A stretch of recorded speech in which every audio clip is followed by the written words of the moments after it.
Australians जो हैं बड़े कमाल होते हैं, जिस तरह ऑस्ट्रेलियंस जो हैं इन फील्ड बैंटर के साथ, स्लेजिंग के साथ, हाँ ठीक है थोड़ी बदतमीजी की लाइन भी क्रॉस कर जाते हैं, बट यस वो एक पॉइंट आता है ना, everything is fair in love and war वाली चीज़। एनी ऐसा कोई वाकया, एनी स्टोरी जो आपको याद हो रही? हुआ था होबार्ट टेस्ट में हुआ था। एक तो हमने वो वाला अधूरा सुना ना भज्जी के साथ जो आपका वो बता ही नहीं सकते ना। तो ये बल्ले उठ गए थे जी, ये तो बता ही नहीं सकते। लंच टाइम में बल्ले अच्छा उठे। वो उस टाइम नहीं हुआ था जब ये बात हुई थी, उस टाइम कोई झगड़ा नहीं हुआ। वो तो वो कह रहे ब्रेकफास्ट पे छुरी वुरी उड़ नहीं गई। नहीं लंच टाइम पे काका नहीं ये जो बात हुई थी, कॉकटेल जो पार्टी थी, ठीक है। सारी टीमों को जहाँ बुलाया वहाँ हुआ हुआ था, था। तो वहाँ सारे गेट टुगेदर थे और 5-6 लड़के हम इकट्ठे थे, उधर बातें चल रही थी, शुगल हो रहा था एक। कोई ऐसी बात हुई मुरलीधरन के बारे में, उसके बाद मैंने कुछ कह दिया, तो वो थोड़ा सा बात उधर ख़त्म हो गई। उसने कहा ना कि मुझे अच्छी नहीं लगी लेकिन उसी टाइम हुआ था, उसने बात ख़त्म हो गई। अब 1.5-2 हफ्ते बाद हमारा मैच था इंडिया से सेंचुरियन में जी। सकलैन भाई भी नहीं खेल रहे थे, ये भी नहीं खेल रहा था, तो शायद थोड़ा बंदे को होता है कि वर्ल्ड कप का मैच है, इंडिया नहीं खेल रहे। सकलैन भाई ने उसको कुछ वही बातें याद दिलाना शुरू कर छेड़ा। हाँ उन्होंने कहता वो फुल गरम मेरे बाहर आने तक, लंच टाइम तक। वो लकीली मैं और वो अकेले लंच पे थे, बाकी सब चले गए, मैं और वो लंच पे। वहाँ गर्मा गर्मी शुरू हो गई। अब वहाँ ना वो पतीले पड़े हुए थे बड़े बड़े उसमें चमचे बड़े थे। अब एक उसने पकड़ा, एक मैंने पकड़ा हुआ। चमचे जी, पतीले के चमचों से तो वो गर्मा गर्मी हो गई ना वहाँ। वो लकीली अल्लाह ने बचाना था हम दोनों को, तो सईद भाई उधर आ गए। सईद भाई ने आके छुड़ाया, नहीं तो अच्छी भली उधर लड़ाई। काका वो क्या हुआ था ऑस्ट्रेलिया में जो तुम सिले पे खड़े हुए थे? वो भी नहीं बता सकते ना, बता वो क्या कर रहे हैं यार। अच्छा वो बातें अब उस वक्त की थी ना, वो यंग थे और ये चीजें बिल्कुल क्रिकेट में ये चीजें होती, यूथ में तो ये होता है। हाँ अब क्रिकेट में ये होती हैं, हमें इतनी पड़ी थी। मैं जब पेशावर में पहला ऑस्ट्रेलिया के खिलाफ टेस्ट मैच खेला था, एक तो मैं 2 दिन फील्डिंग करवाई थी उन्होंने को 550 रन 333 किया था टेलर ने, और मुशी भाई की बॉलिंग में मैं सबसे ज्यादा सिले पे खड़ा हुआ था। अच्छा जिधर वो स्वीप मारे ना, मुझे कैप्टन उधर ही खड़ा कर दे, अच्छा ताकि गेंद मेरी लग के रुके, वैसे ना अच्छा वो स्वीप अंदर मारे तो वो मुझे कहे थोड़ा और अंदर और नहीं, मगर यूसुफ पूछते था हर ओवर के बाद मुझे भाई सिल्ली चाहिए दीजिए, सिल्ली चाहिए। बस हो गई ना बैठ के उधर 333 एक बंदे ने कर दिया। अच्छा अब उसके बाद मैं जब बैटिंग करने आया, हमारे ऊपर से सईद भाई ने 100 किया, इंजी भाई 95 पे मैं आउट हुए थे, जहाज भाई ने 100 किया, तो मेरी बारी जब आई तो एक तो मैं थक गया हुआ था बहुत ज़्यादा, सिली पे बैठ 2 दिन फील्डिंग, ऊपर से जैसे ही मैं अंदर आया हूँ मुझे हर तरफ से गालियाँ। ऑस्ट्रेलियन की आदत है ये, अभी वाला माहौल नहीं है, तो सोशल मीडिया और इसने माहौल बहुत इजी कर दिया हुआ है। अब तो हर बंदा एक दूसरे की तारीफ ही कर रहा था। उस वक्त जैसे अंदर गए, अच्छा सबसे ज़्यादा शरीफ आदमी कौन लगता है? मार्क टेलर, वो भी शुरू। मैंने उसे कहा कि सरप्राइज है। मैं क्या सरप्राइजिंग वो भी भाई, बाकी तो हीली तंग करता था पता चलता है, या मैगरा के तो आदत ही नहीं हूँ। वो सारी गालियां दे रही, मेरे तो बिल्कुल समझ नहीं आई मैंने खेलना क्या। बड़ा थोड़ा अरसा गुजरा तो फिर वो जो होबार्ट वाला ये कह रहा है, उधर फिर मैंने उनको थोड़ा लेवल किया था। अच्छा फिर आपने सिले पे खड़े होके बताना नहीं है। नहीं वो गाली बी से यार ये कुछ नहीं काका, काका खैर है ना, ये सिले पे खड़े ना, उसको बी वाली गाली बके जा रहा है ना, तो उसने कहा कि someone told me that you are a very good boy, कहता yes I am good boy but you still be।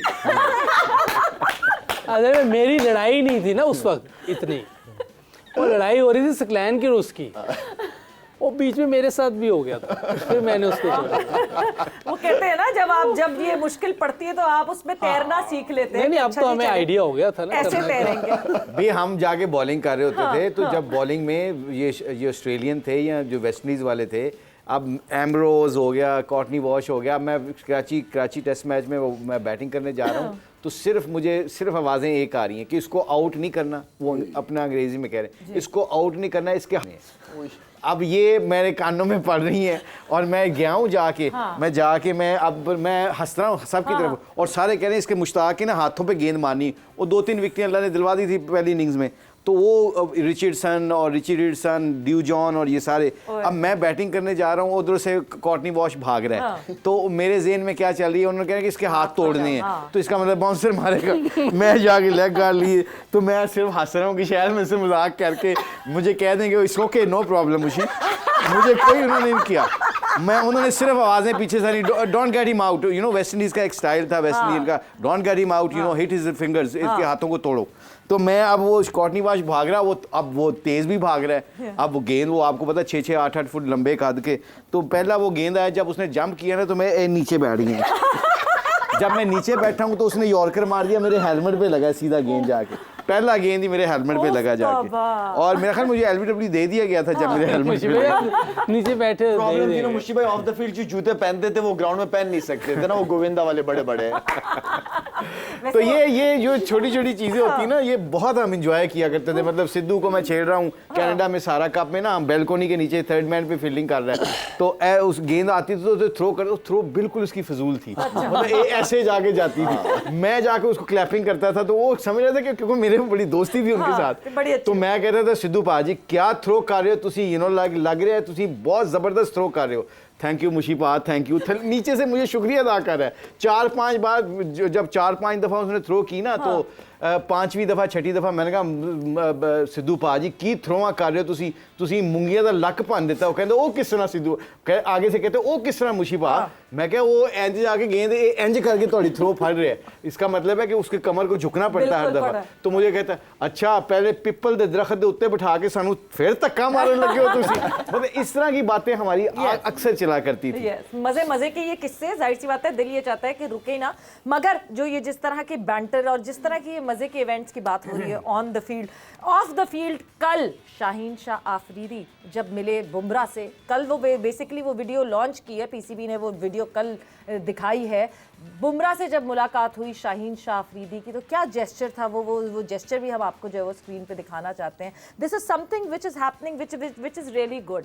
हम एम्बेसडर्स कहते हैं कि ये प्लेयर्स एम्बेसडर्स हैं, और ये प्लेयर्स जो हैं वो कैसे आगे प्रमोट कर रहे हैं इस फ्रेंडशिप को, which is a very positive message for the fans कि भाई आप लोग लड़ना बंद करें।